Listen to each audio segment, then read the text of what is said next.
Olá, tudo bem? Meu nome é Ronildo Ferreira, sou estudante de Medicina do 7º período da Universidade Federal de Alagoas, campus Arapiraca, e hoje abordaremos um caso clínico sobre asma exacerbada. O link da gravação desse caso clínico vai estar disponível na descrição desse vídeo. Então vamos lá compreender um pouco do que se trata a asma exacerbada. Aqui é uma imagem da gravação do vídeo em que mostra o paciente, o seu Jefferson, sendo atendido pelo médico e a interna do serviço de urgência e emergência. Os personagens foram interpretados pelos estudantes da turma 5 de medicina, o João Macedo, o Carlos Rocha e a Júlia Beatriz. Na anamnese do seu Jefferson, ele possui 30 anos, é natural e procedente de Arapiraca, Alagoas, deu entrada na emergência com queixa de dispneia, tosse e um aperto no peito há menos de 24 horas. Há 5 dias iniciou o quadro de sintomas gripais, afirma que foi diagnosticado com asma na infância e fazia tratamento, porém parou por conta própria e já é a segunda vez nesse ano que dá entrada com os mesmos sintomas e se tratava de uma exacerbação da asma. Paciente nega tabagismo, nega alergia medicamentosa e alimentar, afirma ter rinite alérgica, como também asma e não possui nenhuma outra comorbidade. Bem, aqui grifado deixa evidente os principais pontos da anamnese que devem ser observados, como a questão da queixa de dispneia, tosse ou aperto no peito em menos de 24 horas, que se iniciou depois de um quadro de sintomas gripais. Ele já foi diagnosticado na infância com asma, ele já possui rinite alérgica, não possui nenhuma outra comorbidade, como também não tem alergia medicamentosa ou alimentar e nega tabagismo. Isso é importante para a gente conseguir direcionar o diagnóstico do seu Jefferson e descartar possíveis outras patologias, fazendo assim o diagnóstico diferencial. No exame físico do seu Jefferson, podemos identificar que ele se encontra em um bom estado geral, está corado, hidratado, acianótico e aniquitérico. Ele possui uma boa perfusão capilar periférica e não utiliza da musculatura acessória. No aparelho respiratório, a presença de murmúrios vesiculares sem ruídos adventícios, a presença de sibilos difusos, a frequência respiratória se encontra em 25 incursões respiratórias por minuto, em que a saturação do oxigênio se encontra 92% em ar ambiente. No aparelho cardiovascular, ritmo cardíaco regular em 2 tempos, bolhas normofonéticas, sem sopros e a frequência cardíaca de 97 batimentos por minuto.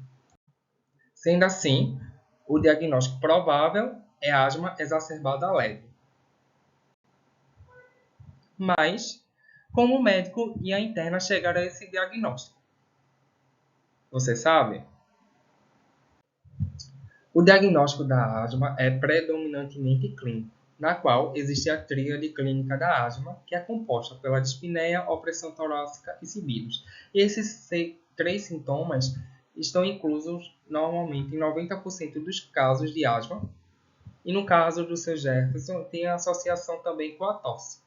Os fatores precipitantes do caso clínico seriam a infecção viral, que ela é a causa mais comum dos fatores para a asma, cerca de 80% dos casos, e existe também, no nosso caso clínico, os fatores preditores, que seria a hospitalização pregressa, a rinite alérgica e a asma do paciente.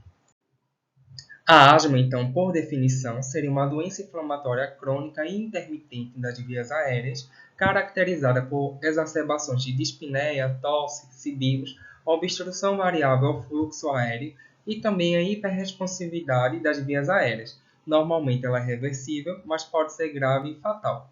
Logo, a asma exacerbada nada mais é do que o agravamento desses sintomas, que pode ocorrer de maneira abrupta ou progressiva, que vai fazer com que o paciente se direcione para uma unidade de emergência de saúde. E como chegaram à estratificação da exacerbação da asma? Você sabe também? Bem, para realizar a estratificação da asma exacerbada em leve, moderado ou grave, utiliza-se de alguns parâmetros. desde a dispneia, a capacidade de fala, como a frequência respiratória, a saturação de oxigênio, o estado mental, né, do paciente. Então, a gente consegue identificar através da anamnese e do exame físico do paciente em questão, o seu Jefferson, que ele possui uma dispneia ao falar. Isso acaba interferindo na sua capacidade de fala, porém o paciente ele não tem uma dificuldade ao se deitar, então ele pode ficar sentado ou em pé mesmo. A frequência respiratória dele está um pouco aumentada, né? Em torno de 25. Ele não utiliza da musculatura acessória. A ausculta há uma presença de sibilos expiratórios moderados e difusos. A frequência cardíaca está menor do que 100 batimentos por minuto, onde foi identificado 97 batimentos por minuto. Ele possui um estado mental normal, ele não se encontra agitado e a saturação de IO2 se encontra em torno de 92%. Então, baseado na sintomatologia e sinais clínicos apresentados pelo Sr. Jefferson na anamnese e no exame físico, o médico e a interna concluíram que o diagnóstico mais preciso seria uma asma exacerbada leve. Sendo assim, a melhor conduta para o Sr. Jefferson seria a utilização de um beta-2 agonista de curta ação associado a um corticosteroide e também a utilização de oxigenoterapia. Então, foi implementado fenilterol 20 gotas mais 5 ml de soro fisiológico a 0,9% em nebulização de 20 em 20 minutos na primeira hora. Utilizando também o prednisona de 20 a 40 mg uma vez ao dia e a cânula nasal de oxigênio com fluxo de 1 a 3 litros por minuto. E após isso, deve-se realizar a reavaliação do seu Jefferson após 1 hora da terapêutica. Após 1 hora do início do tratamento, foi realizada a reavaliação do paciente, na qual o paciente relata uma melhora tanto da dispneia como da tosse e da dor torácica. Na inspeção que foi realizada pela interna, houve uma dispneia e uma tosse leve, sem dificuldade de fala e sem uso de musculatura acessória. A percussão estava som claro pulmonar.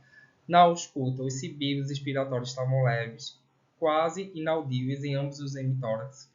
Os sinais vitais, dentre eles a frequência respiratória, 22 incursões respiratórias por minuto, a frequência cardíaca estava em 85 batimentos por minuto, a saturação de oxigênio, 96%, e os pulsos estavam presentes, arredondados e simétricos, o que denota uma melhora do quadro clínico do paciente após o tratamento inicial.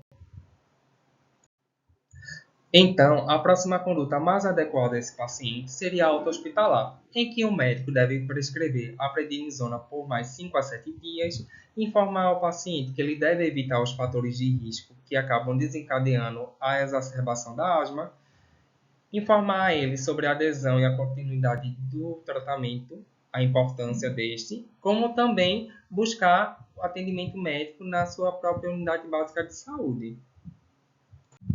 Bem, é isso, pessoal. Agradeço a atenção de todos e até o próximo vídeo. Tchau!